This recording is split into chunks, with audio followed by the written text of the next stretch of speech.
Alright, so the first question reads, the constitution that Zambia inherited on the 20th October 1964 was referred to as dash. The constitution that Zambia inherited on the 20th October 1964 was referred to as dash. And of course, the answer is definitely the Northern Rhodesia Self-Government Constitution of 1963. Northern Rhodesia Self-Government Constitution of 1963. Yes. Northern Rhodesia Self-Government Constitution of 1963.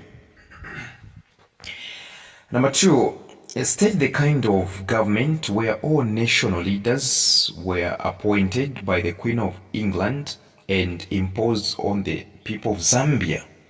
State the kind of government where all national leaders were appointed by the Queen of England and imposed on the people of Zambia. So Queen Elizabeth the late was actually appointing leaders so that they are enforced to rule the people of Zambia. Okay? I mean, Zambians were enforced to be ruled by these leaders. So such kind of, a government is called bad governance or dictatorship. All right? Bad governance or dictatorship. Yes. Number 3, which type of citizenship is required by an alien after applying and meeting the prescribed conditions? Which type of citizenship is acquired, not required. Which type of citizenship is acquired by an alien after applying and meeting the prescribed conditions? In short, let's say you are a Zambian, you go to America, you meet all the required conditions and you acquire a citizenship. What type of citizenship do you have? Is it a natural citizenship? No. What you have is a naturalized citizenship. You were not born there, so you are in a naturalized citizenship. So the answer here is a naturalized citizenship. Number 4, why was the documents like the Magna Carta of 1215, the Charter of Mande of 1222, and the English Bill of Rights of 1689 not universal in nature? In short, why Magna Carta, Charter of Mande, and English Bill of Rights were not universal in nature? Very simple. This is because they often excluded women. These 3 excluded women.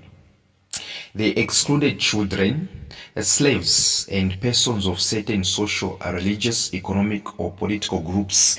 In short, these were not involving the rights of children, women, slaves, persons of certain social, religious, economic, or political groups. All right? They were not catering for these. That's why they were not universal in nature. For a document to be considered universal, it has to cater for all people of different circles' rights. It has to include the rights of women, the rights of children, slaves, and persons of certain social, religious, economic, or political groups.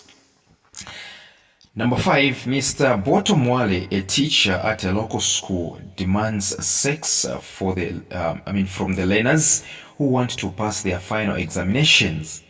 Mr. Botomwale, a teacher at a local school, demands sex from the learners who want to pass their final exams. You know what's happening, right?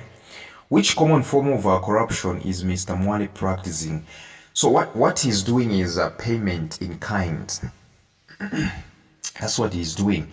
He demands sex from students so that he can make them pass. So if they don't give him sex, he makes them fail the exams. So what he's practicing is what we call payment in kind. Number 6, in a particular society, young people practice rap music, hop dance, and graffiti. In a particular society, young people practice rap music, hop dance, and graffiti. What type of a culture encourages this practice? Okay, this one is called popular culture. Don't forget that. This one is called popular culture. Yes. Number 7, mention any two substances that are found in tobacco and are harmful to the body. Mention any two substances that are found in tobacco and are harmful to the body. Well, in tobacco, there are carbon monoxide. There is nicotine and tar. Carbon monoxide, nicotine, tar. Number 8, Mr. Langa opened an account at First National Bank, FNB, that offers high interest rate on large sums of money deposited for a given period of time. Mr. Langa opened an account at First National Bank, which is FNB for short, that offers higher interest rates on large sums of money deposited for a given period of time. So his account is actually the one that involves higher interest when you deposit a lot of money. So what type of account did he open? Of course, this one is actually fixed deposit account. Fixed deposit account. Fixed deposit account. Number 9, Mr. Cellphone Nsomba was accused of murder, which carries a mandatory sentence of capital punishment. Capital punishment, which is death sentence, right? Mr. Cellphone Nsomba was accused of murder, which carries a mandatory sentence of capital punishment. He is too poor to afford a lawyer. What concept is given to a free legal service that every lawyer who is a member of the Law Association of Zambia (LAZ) offers as part of legal professions service to the community? Let me just paraphrase this one. You are alleged to have committed, okay? You have been alleged to have committed, an offense. Now you don't have a lawyer, okay? But lawyers who are under, let me say, lawyers that are members of the Law Association of Zambia offer what we call free service. One of them will come on the forefront. You can even apply to say, I need a free lawyer. Lawyers will come and stand on your behalf for free. What do we call this one? This one is called pro bono. P-R-O, then bono. Pro bono. That's it. Free legal service. It's called pro bono. Number 10, in 2006 grade 9 examinations, the cutoff points for the boys was higher than that of the girls in order to encourage and retain female participation in the school system. In the year 2006 grade 9 examinations, the cutoff points for the boys was higher than that of the girls in order to encourage and retain female participation in the school system. Which policy does the Ministry of General Education use to maintain the proportion of girls at grade 10 level of education? Okay, so this one is called affirmative action or positive discrimination. So the answer is simply affirmative action, whereby the cutoff point, let's say for girls it's 385, or let's say 325, then boys it's 380. So you see the gap, right? Yeah, they don't want a lot of girls to fail the exams. So they are doing that to encourage girl participation. They don't want a lot of girls to stop schooling. So what do we call that one? We call that one affirmative action. Affirmative action. Number 11, how do civil wars affect the economy of any given country? How do civil wars affect the economy of any given country? 2 marks, right? There are so many ways actually. Number 1, we can talk about trade. Trade is affected in that people find it difficult to transport their produce to the markets. The first one is trade. Trade is affected in that people find it difficult to transport their produce to the markets. Yes.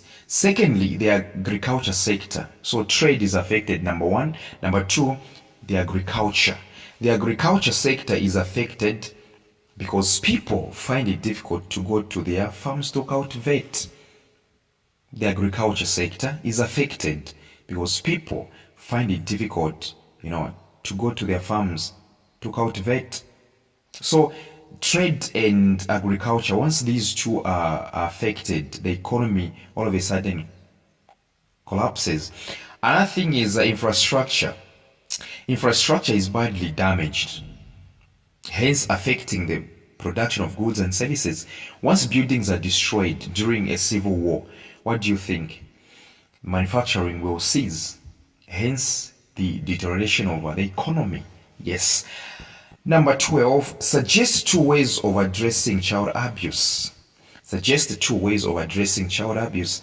Number one, speaking out about the problem of child abuse. We have to speak about it.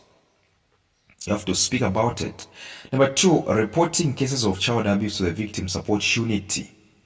All right? Reporting cases of child abuse to the victim support unity. Not forgetting sensitizing the community about the effects of child abuse. All right? Sensitizing, which means educating, sensitizing the community about the effects of child abuse. And lastly, we can talk about making sure that there is stiffer punishment for child defilers. Enacting stiffer punishment for child defilers. 13. Spending can be reduced by increasing indirect taxes. Spending can be reduced by increasing indirect taxes. This increase has a bearing on the prices of commodity and leads to the reduction of the purchasing power. Give any two examples of such kind of taxes. We know them. Taxes. VAT, value added tax. Value added tax. And the other one is customs duty. Customs duty. Yes. 14. State any two characteristics of poverty as perceived under social status. State any two characteristics of poverty as perceived under social status. Well, number one, low self-esteem. Number two, inequality. Number three, landlessness. If you don't have land or you have no access to land. So no access to land, low self-esteem, and inequality come from our substitutions.